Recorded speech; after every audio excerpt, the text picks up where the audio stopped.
Ope bema otimi ye kitchen eno aduane si wachi. Anasa ope bema no kitchen so chekro no a emu be hye. Nemom edu agudie mu a oya ade pa. Ade we choose one. And I'm pastor bema edu agudie mu oya ade. Yeah. Share mommy can be been chill. Say o feel so boy no ba na do dey forget it. Woman is can no be no big jina so ye adwuma no 4 hours no jina so na no ti fifre go oba so. Oba say you know na ye adwuma no. You know na yo me. Ewiase away. Mommy can be been chill. Ye ka inconform persex pa eyema o. But ye society na in the way aye nti e man ti me nka. Hello, keep watching Xposed GH, the best channel on all of YouTube. Yes.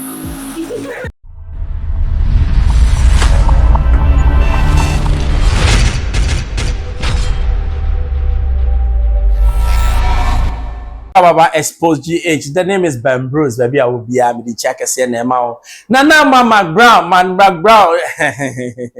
Me ami chocho mucho.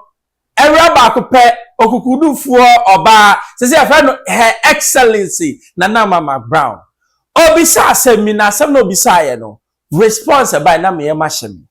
Asem ne simple. O say se ubenya bema boafo bema obo ade yom ni niamaniama na ontimi nkokwan so meka kwa so ontimi hyeso ena benya bema ohyeso ba o ommo oniama mu obisa ma more than 10 9 eka so mpe bema won ohyeso yankotie mra Ye ni ye. Ene bema ebi atatata ni nkoye bat otimi ye aduane okrokro ni ande. Ewusafo we de kasa abebuom. Pato Matias Emema ni ye mienu o. Ba kono obetumi anu aduane obeba no na kranten kwan wa ye. Kontomre de ye twie a ototemu oten oba ochi ni kama. Aduane bia ni a preference ukuni ni me. Nenso bia na on shut down money ho modern. Ewo hold the bed beside him. Any obema bi wo no mo a. Ni romance ya ni hold the bed. Entin pacho upe bema oye romantic say obetumi anu aduane ama o nemum hold the bed no energy no 1% ana bema 1,000,000% hold the bed wa oti ase mu pede mu kan kure mu wa de kura microphone o de mame adobia etoje wa answer me ni enko ya ni straight ene nkomo na nwa because yakasa abebuom ope bema otimi ye kitchen eno aduane si wachi anasa ope bema ono no kitchen so chekro no a emu be hye nemom edu agudie mu a oya ade pa ade we choose one And I'm pastor bema edu agudie mu oya ade. Some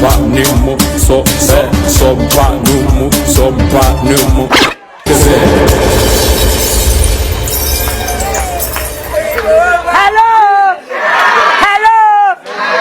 Okay, adobia hold the bed for anya 1 point to her, right? Yeah.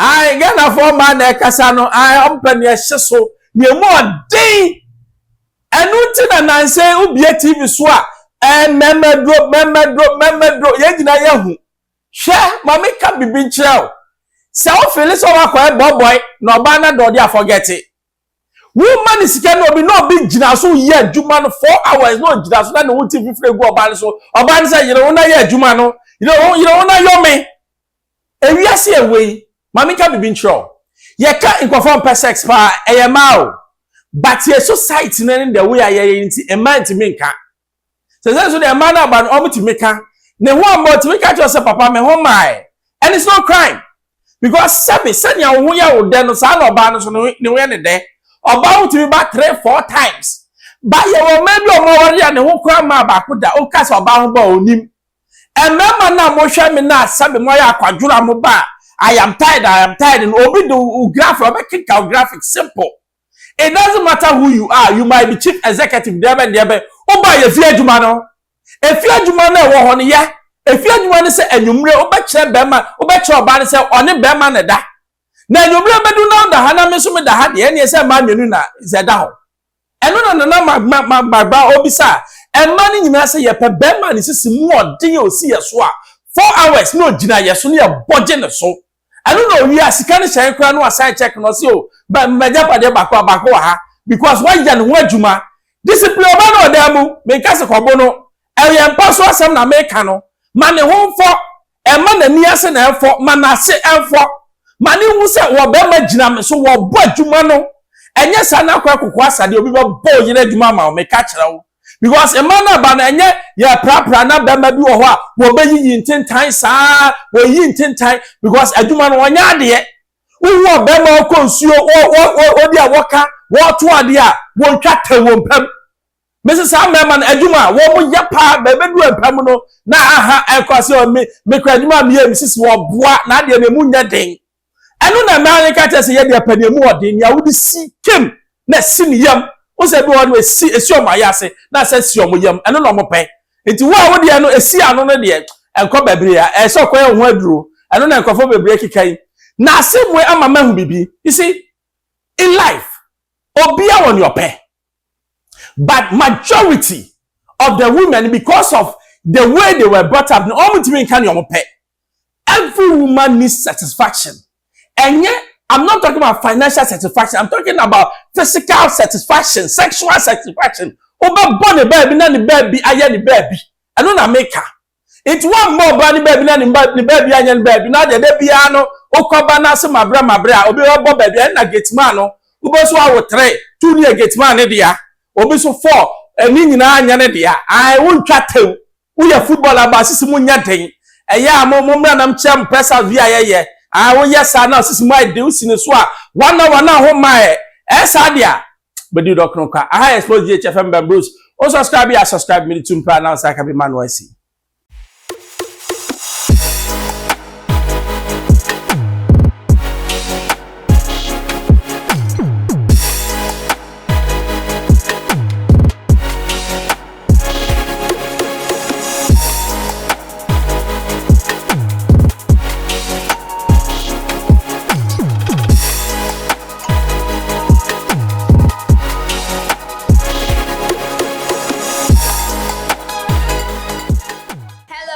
Keep watching Xposed GH, the best channel on all of YouTube. Yes.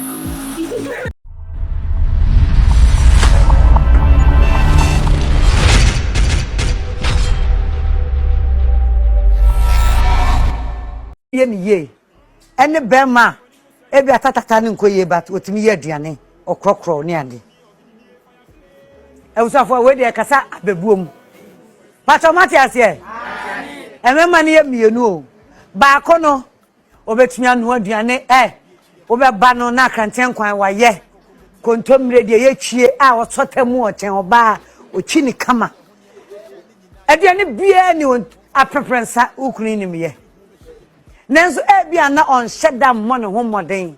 Ewo hold the bed beside him. Any of them may be one no more. Ni romance yani hold the bed. Enti mpacho upe bema oye romantic say. Obetumi anu aduane ama o nemum. Hold the bed no energy no 1% Ena bema 1,000,000% hold the bed. Wow, what you say? Mupadi, mukan kure. Why the cry microphone? What did mommy?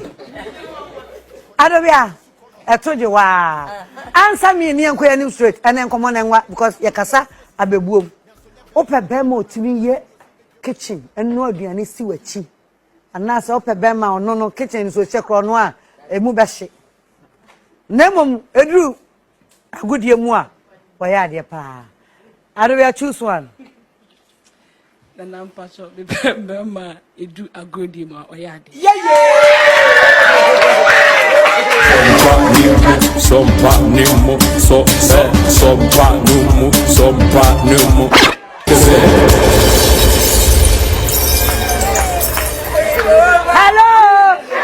Hello.